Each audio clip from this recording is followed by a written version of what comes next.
Hello everyone, इस video में हम बात करने वाले हैं मैग्नेटोथेरापी के बारे में। अर्थ खुद एक बहुत बड़ा मैग्नेट है और उसकी खुद की मैग्नेटिक फील्ड होती है। इस स्पेस में जितनी भी बॉडी है उन सब की खुद की एक मैग्नेटिक फील्ड होती है। इसीलिए ह्यूमंस जो है वो कॉन्स्टेंटली मैग्नेटिक वेव से सराउंडेड होते हैं और उस मैग्नेटिक वेव्स से इन्फ्लुएंस होते रहते हैं। कंट्रोल्ड मैग्नेटिक फील्ड जो कि प्रोड्यूस होती है आर्टिफिशियल मैग्नेट से, उसकी हेल्प से नेचुरल हेल्थ जो है वो रिस्टोर होगी या फिर तो मेंटेन होगी। ये थेरापी जो है वो बेस्ड है प्रिंसिपल पर, जो कि है हर एक डिसीज जो है वो इलेक्ट्रोमैग्नेटिक फोर्सेस जो हमारी बॉडी के अंदर प्रेजेंट है उसके इम्बैलेंस या फिर तो इनकोऑर्डिनेशन की वजह से होते हैं। मैग्नेट थेरापी जो है वो ट्राई करती है कि वो एलिमिनेट करे ऐसी इनकोऑर्डिनेशन को एंड रिस्टोर करे natural balance of the forces को। ऑलमोस्ट हर एक डिसीज जो है वो मैग्नेट की हेल्प से ट्रीट किए जा सकते हैं। इस थेरापी का फॉर्म यानी कि डेफिनेट साइंटिफिक बेस है। इस थेरापी को बहुत ज़्यादा पॉपुलैरिटी मिली है और कंट्रीज जैसे कि Japan, America, Russia and Germany ने इस थेरापी को एक्सेप्ट किया है। हमारी कंट्री में यानी कि इंडिया में इस थेरापी के बारे में ज़्यादा अवेयर होने की ज़रूरत है। Magnetism, gravity, nuclear force, radiation, electromagnetic force जो है वो मोस्ट इम्पॉर्टेंट फोर्सेस है नेचर के। मैग्नेटिज्म जो है वो इलेक्ट्रोमैग्नेटिक फोर्स का ही पार्ट है। इसे अच्छे से समझने के लिए हम एक एग्जांपल लेते हैं, जैसे कि एक हाइड्रोजन एटम है। हाइड्रोजन एटम का जो न्यूक्लियस है उसमें प्रोटॉन होता है जो कि कॉन्स्टेंटली स्पिन होता है। वो सिर्फ और सिर्फ रोटेट नहीं होता around its own axis, but साथ में रिवॉल्व भी होता है अराउंड द सेंटर। इस मूवमेंट की वजह से हाइड्रोजन एटम की मैग्नेटिक फील्ड बनती है। इसीलिए एटम को हम स्मॉलेस्ट मैग्नेट कहते हैं जो कि एग्जिस्ट करता है। इस यूनिवर्स में जितने भी सब्सटेंस है वो एटम से बने हुए होते हैं। इसीलिए इलेक्ट्रोमैग्नेटिक वेव्स जो है वो हर जगह पर प्रेजेंट है। अर्थ खुद ही एक ह्यूज नेचुरल मैग्नेट है। एक थियरी है जो कि हमने पहले से सुन रखी है और वो बहुत ही ज़्यादा एक्सेप्टेड भी है कि अर्थ जो है वो स्पिन होता रहता है अबाउट इट्स ओन एक्सिस पर। इसकी वजह से अर्थ का जो मैग्नेटिज्म है वो ओरिजिनेट होता है। आयोनोस्फीयर अर्थ की एक ऐसी लेयर है जिसमें बहुत ही ज़्यादा आयंस प्रेजेंट होते हैं और साथ ही साथ फ्री इलेक्ट्रॉन्स भी प्रेजेंट होते हैं। इलेक्ट्रिसिटी जनरेट होती है चार्ज आयन की वजह से जो कि एटमॉस्फेयर में प्रेजेंट होते हैं, स्पेशली इन द आयोनोस्फीयर। इसकी वजह से भी अर्थ का मैग्नेटिज्म ओरिजिनेट होता है। अर्थ की जो लेयर है आयोनोस्फीयर, उसके बियॉन्ड वास्ट एरिया प्रेजेंट है जिसमें हार्मफुल रेडिएशंस है। इस एरिया को या फिर तो बेल्ट को हम वैन एलन बेल्ट बोलते हैं। अर्थ की जो मैग्नेटिक फील्ड है वो इफेक्टिवली प्रिवेंट करती है इस हार्मफुल रेडिएशन को कि वो अर्थ सरफेस पर ना पहुंच पाए। ये मैग्नेटिक फील्ड जो है वो सर्व करती है एज अ प्रोटेक्टिव पर्पस सारे लिविंग बींग्स के लिए। अर्थ की जो मैग्नेटिक फील्ड है उसका मेजरमेंट जो है वो 0.5 गाउस है, जो कि एडिक्वेट है हमें प्रोटेक्ट करने के लिए और लाइफ को सस्टेन रखने के लिए। ये बहुत ही ज़्यादा इम्पोर्टेंट पॉइंट है याद रखने के लिए। अर्थ का जो मैग्नेटिक नॉर्थ पोल है उसे हम जियोग्राफिक साउथ पोल बोलते हैं एंड अर्थ का जो मैग्नेटिक साउथ पोल है उसे हम जियोग्राफिक नॉर्थ पोल बोलते हैं। अब हम देखेंगे कि अर्थ की जो मैग्नेटिक फील्ड है उसका इफेक्ट ह्यूमन बॉडी पर क्या होता है। बैरन वॉन राइचनबर्ग, उसने अपने एक्सपेरिमेंट में ये फाइंड आउट किया था कि जो सेंसिटिव पर्सन होते हैं उन्हें डिस्कम्फर्ट या फिर तो नर्वसनेस होगी जब वो साउथ में उनका हेड रखकर लाई डाउन करेंगे। ऑन दी अदर हैंड उन्हें रिलैक्स्ड फील होगा या फिर तो उन्हें नींद आएगी जब वो नॉर्थ की डायरेक्शन में उनका हेड रखकर लाई डाउन करेंगे। और जब पर्सन जो है वो पैरेलल होगा अर्थ की मैग्नेटिक फील्ड से, तब वो कोई भी काम लिस्ट डिफिकल्टी से कर सकता है। एक्सपेरिमेंट से हमें ये पता चलता है कि टुवर्ड्स नॉर्थ जब हम हेड रखते हैं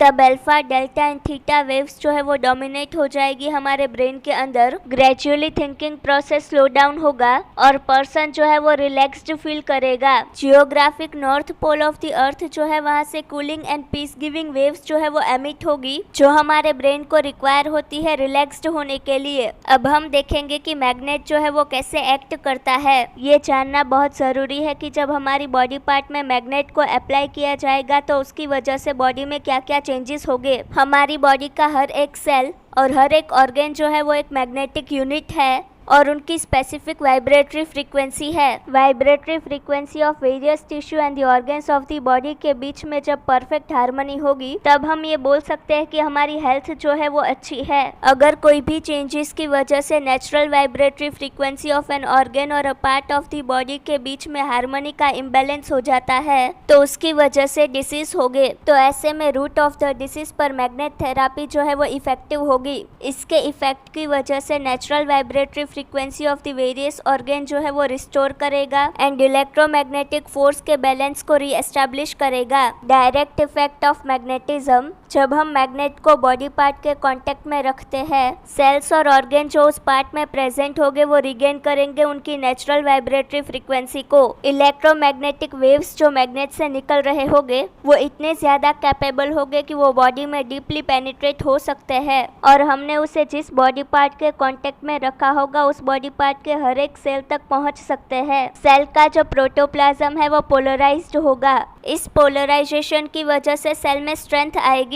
जब मैग्नेट को बॉडी के पास प्लेस किया जाता है तो जिस भी पार्ट में मैग्नेट को प्लेस किया गया होगा वहाँ पर रीजनरेशन प्रोसेस स्टिमुलेट होगा। न्यू हेल्दी सेल्स जो है वो रिप्लेस करेंगे डैमेज्ड सेल को और इसकी वजह से वुंड जो है वो फास्टर हील होगा। मैग्नेट जो है वो हार्मफुल बैक्टीरिया की एक्टिविटी को सप्रेस करेगा जिसकी वजह से हमें डिसीज हुआ था और जैसे ही बैक्टीरिया की एक्टिविटी सप्रेस हो जाएगी डिसीज भी क्योर हो जाएगा। Indirect effects of magnetism, magnet जो है वो लिक्विड की केमिकल और फिजिकल प्रॉपर्टी को अफेक्ट करेगा। सेंटर्स ऑफ क्रिस्टलाइजेशन इंक्रीज होगा। Density, viscosity and surface tension जो है वो सूटेबली अल्टर्ड होगा। जब इलेक्ट्रोमैग्नेटिक वेव्स जो है वो ब्लड स्ट्रीम में एंटर करेंगे at that time eddy current produce होगा। ये एडी करंट जो है वो ब्लड को वार्म अप करेगा और ब्लड के नंबर ऑफ आयंस को इंक्रीज करेगा। ये आयन रिच पोलराइज्ड और वार्म ब्लड जो है वो सर्कुलेट होगा और गुड हेल्थ को प्रोवाइड करेगा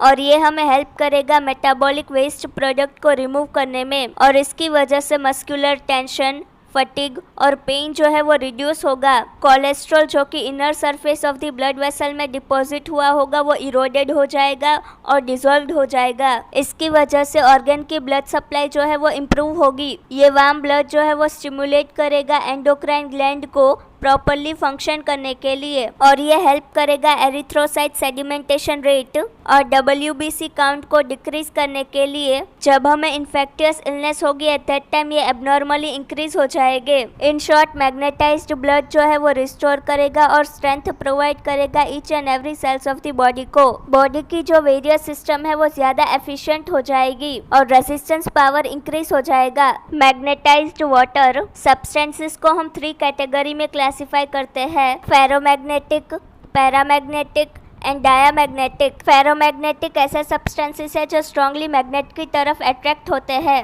जैसे कि आयरन, निकल एंड कोबाल्ट। पैरामैग्नेटिक ऐसे सब्सटेंसेस है जो मैग्नेट की तरफ माइल्डली अट्रैक्ट होते हैं जैसे कि वाटर एंड ऑयल। डायामैग्नेटिक ऐसे सब्सटेंसेस है जो कि मैग्नेट से दूर चले जाएंगे जैसे कि गोल्ड, सिल्वर एंड जिंक। अब हम देखेंगे कि मैग्नेटिक फील्ड की वाटर पर क्या क्या इफेक्ट होगी। फ्लूइड में मैग्नेटिक फील्ड जो है वो इंक्रीज करेगी सेंटर ऑफ क्रिस्टलाइजेशन को। जब हम स्ट्रॉन्ग मैग्नेटिक फील्ड को एक्सपोज करेंगे तो फिजिकल प्रॉपर्टी ऑफ वाटर जैसे कि density, viscosity, surface tension, electrical conductivity and chemical property जैसे कि pH, नाइट्रोजन आयन कंसंट्रेशन, इसमें चेंजेस आएगा। ऐसे वाटर को हम मैग्नेटाइज्ड वाटर बोलते हैं और ये मैग्नेटाइज्ड वाटर जब हम पीते हैं तो हमारी हेल्थ को अफेक्ट करेगा और ये वाटर जो है वो यूजफुल होगा मोस्ट ऑफ द डिसीज में, specially digestive, excretory and nervous system में। डाइजेस्टिव सिस्टम में ये डाइजेशन को इम्प्रूव करेगा और गैस्ट्रिक एसिडिटी को रिड्यूस करेगा,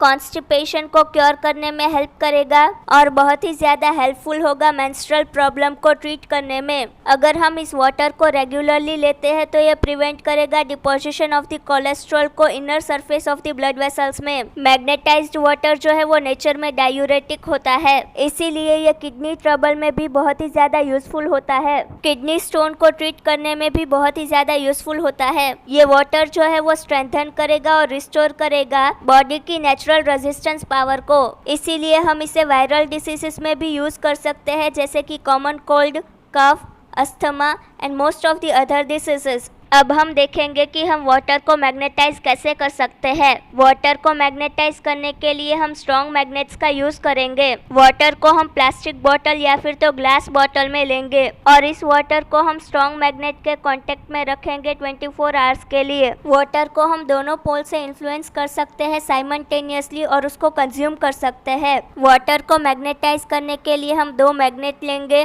और दोनों मैग्नेट को हम either side of the bottle पर प्लेस करेंगे और उस बॉटल में वाटर होगा और हम मैग्नेट को इस तरीके से प्लेस करेंगे कि north pole of the one magnet जो है वो फेस करेगा south pole of the another magnet को। वाटर को हम एक पोल से भी मैग्नेटाइज कर सकते हैं। अगर हमें हाइपर एसिडिटी या फिर तो गैस्ट्रिक अल्सर को ट्रीट करना है तो हम वाटर को साउथ पोल से मैग्नेटाइज करेंगे। स्लगिश डाइजेशन को ट्रीट करने के लिए हम वाटर को नॉर्थ पोल से मैग्नेटाइज करेंगे। वाटर को मैग्नेटाइज करने के लिए हम मैग्नेट को बॉटल के कांटेक्ट में रखेंगे आउटसाइड से। हम मैग्नेट को वाटर में इमर्ज नहीं करेंगे। वाटर को हमें ना ही हीट करना है और ना ही रेफ्रिजरेटर में रखना है। जैसे ही वाटर मैग्नेटाइज हो जाएगा उसका इफेक्ट जो है वो 3 to 4 डेज के लिए रहेगा। डोज वाटर को हमें दिन में 3 से 4 बार लेना चाहिए in doses of about 100 ml, half a glass. इस वाटर को हम आइस वॉश करने के लिए, वुंड्स और बर्न्स को क्लीन करने के लिए और इंटेस्टाइन को फ्लश करने के लिए यूज कर सकते हैं। अब हम देखेंगे मैग्नेटाइज्ड ऑयल के बारे में। ऑयल को भी हम मैग्नेटाइज कर सकते हैं और उसकी प्रॉपर्टी को चेंज कर उसे यूज कर सकते हैं।